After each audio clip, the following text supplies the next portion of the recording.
Want a soar? Get a mentor.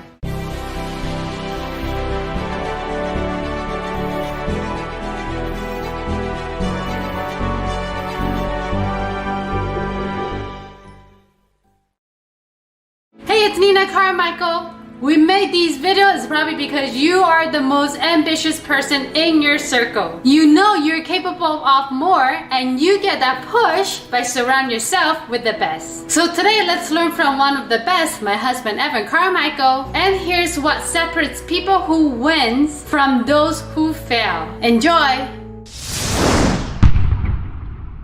Let's kick it off with rule number 1, build momentum. The only thing missing in your life is momentum. You're a genius. You've got great ideas. You are the Michael Jordan of something. The only thing that is stopping you is your ability to do difficult things and start building momentum. I think for so many people, it's not just doing the thing that scares you first thing in the morning, it's doing it at all. Most people just don't do it at all. You've got a great idea. You know it can work. But you're afraid of judgment, you don't know where to start, you're afraid of it being not perfect and people telling you that you suck and you failing publicly. You're afraid of all that stuff, and so you don't do anything. You got your foot on the gas and brake at the same time, knowing that you're capable of more, knowing that you have greatness in here, but then being too afraid to go off and execute it. And so I think not just starting your day with the thing that scares you, just moving, doing something, anything, just getting started on your crazy idea. It's not that you're leaving it to the afternoon, it's that most people aren't doing it at all.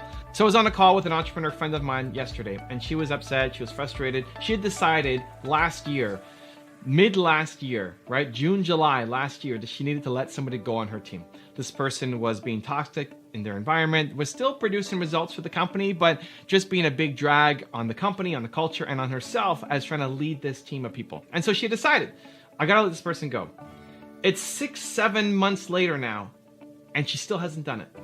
She still hasn't done it because she's afraid of maybe not finding the right person to replace, the impact of having to go through training and hiring all over again. And she just hasn't made the decision. The biggest problem is she has not decided. And so I said, when is this gonna matter to you? You decided, right, last year, 6, 7, 8 months ago, and you still haven't done the thing. And she said, well, if it gets to a year and I still haven't done it, then I have to go off and do it. And this is where your standards come into place. How long after you've made a decision do you actually start to do something about it? In her case, her standards were a year, in that she decided, but then a year later, that's when it's too much. That's when it's gone too far. That if she hasn't done it in a year, now it's too much. I want you to shorten that gap. Teach yourself that as soon as you decide, you do something, you act, you put the plan into motion, because you don't have that many years left. I look at her, you know, she's not old yet, she's not midlife yet, but you don't have that many years left. And this isn't even that big a decision. Whatever is in front of you is not actually that big a decision. There are much bigger decisions ahead. It may feel like a big decision. It may feel like it. But after you've done it and you get through it, you realize, I could do that again. And there's another bigger decision ahead.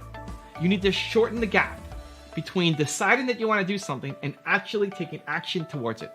I'm going to give you a 3-step process that I think will help. Step 1 is identify, what do you need to do that scares you? What do you need to do? You have ambitions, you have goals, you have dreams, you know you want to accomplish something big, right? You know you're capable of more. What do you want to do that scares you? If you have big dreams, it needs to come with a healthy dose of fear. If you're not afraid of what you want to do, it's not big enough. If you wake up and just do the things that you know how to do and what to do, you actually hate your life. You're just waking up and doing the same thing over and over and over and over and over again. You want to do something bigger, and that's scary. So what is it? What is the most important thing that you need to do right now in your business or your life that scares you? Number 2, identify what is the BS out that you keep giving yourself. You're giving yourself an out. You're letting yourself off the hook. You're telling yourself, I'll do it after X. I'll do it when this. You keep giving yourself a reason why not to do it today. What is the BS reason? It's not total BS. There's some logic in it because you're a smart person. You wouldn't come up with some really stupid reason why you can't do it. You're giving yourself a really smart reason why you can't do it yet, right? It's scary. It's not because you're afraid. Of course not. It's because of this very logical thing. And once I get through this, then I can do it. But then once you get through that thing, there's something new in the way, right? And you keep putting it off and putting it off and putting it off. So identify, what is the BS out, the BS excuse, the BS reason that you are giving yourself for not pulling the trigger today? And then step number 3 is, how will you build momentum for it today? Today matters. Today, you wrote it down. Teach yourself. The fact that you wrote it down, the fact that you're thinking about it means you have to do something about it.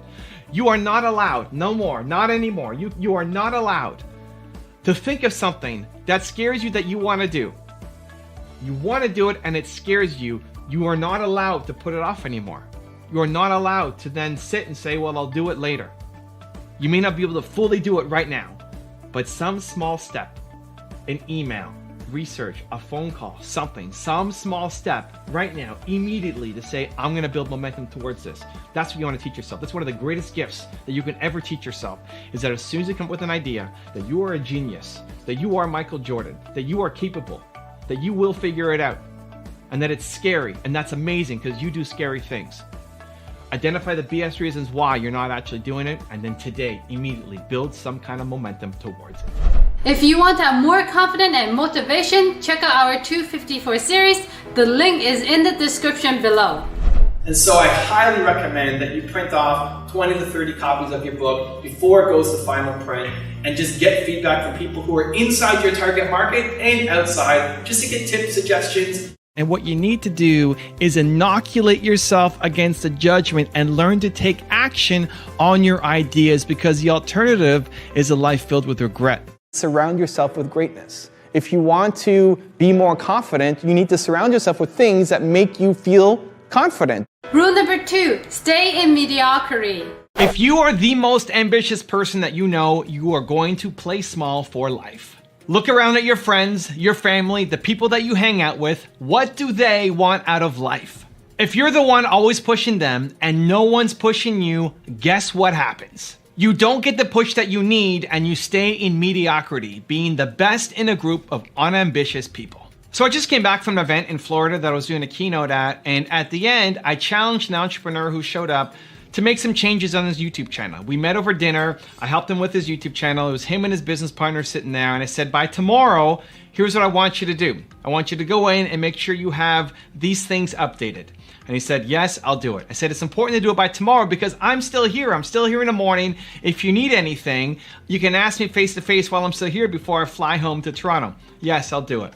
Next morning comes around. We show up in a meeting. I got a meetup happening. We got, 30 people who showed up to meet with me. And I see him out of the corner of my eye sitting at the back of the room. And I say, hey, did you do the thing that I told you to do? And he said, no, I didn't do it. I said, why? What happened? He said, well, we were doing lots of other stuff. It's been a full day. We had this entire day of speaking and meeting people. And then so much information. Went home. We were doing all this kind of work. Okay, great. But what about the promise that you made to me to do it? And then his business partner chimes in and said, it's actually my fault. I told him. Evan's probably not going to notice. He's not going to remember. Don't worry about it. We'll take care of it when we all fly back home.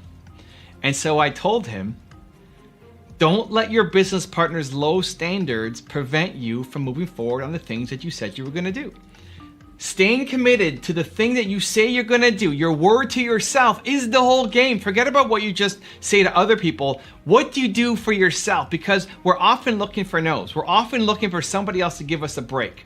Right? He's been working hard, and he is. And I know him, and I know his business partner, and these guys are not slackers. They're not slackers. And I was poking a little bit at his business partner, saying his low expectations, his low standards. But in this situation, it was true. The entrepreneur that I was speaking to said he was going to do this thing by tomorrow morning before he came and went to my event. He would do it. And his business partner says he's not going to remember. Don't worry, we've worked too hard already. Let it go. We'll do it when we get home. And they would do it when they got home. I know they would. He's looking for the reason not to do it.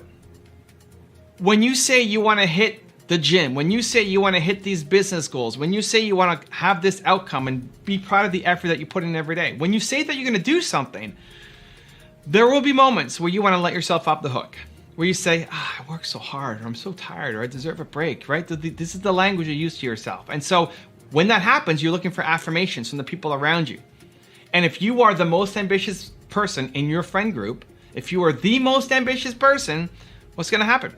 They're going to say, you already work so hard anyway. What are you talking about? Yes, of course. Give yourself the break. And it's the exact answer that you're looking for, because you want to give yourself a break.